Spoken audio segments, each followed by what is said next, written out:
ચલાવીને એ મોટાઈ છે. કેમ કે પરિવાર માટે વ્યક્તિગત ત્યાગ કેન્દ્રિત પરિવાર વ્યવસ્થા, તો પરિવાર વ્યવસ્થા લાંબો સમય ચાલે. નકર જુદા થવું પડે.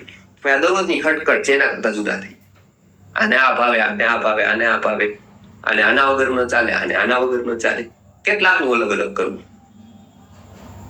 એટલે એ ક્યાં સુધી ચાલે? તો કે વ્યક્તિગત ત્યાગ કેન્દ્રિત.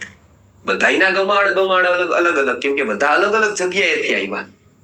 એક સીધા પશુમાંથી આવ્યા, એક દેવમાંથી આવ્યા, એક મનુષ્યમાંથી પાછા આવ્યા. બધા અલગ અલગ જગ્યાઓથી ભેગા થયા એક ઘરે.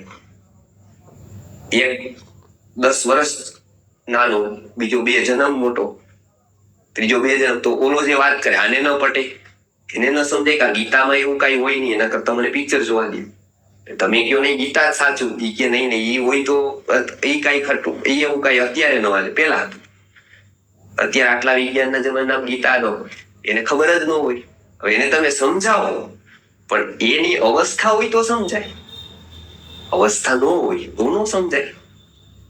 તો એમાં પણ ચલાવવું પડે. એટલે શું થાય કે કેટલીક બાંધછોડ તમારે કરવી પડે, કેમ કે એક પરિવારમાં ઘણા બધા લોકો છે. ત્યારે શું થયું? વ્યક્તિગત ત્યાગ કેન્દ્રિત પરિવાર વ્યવસ્થા. હવે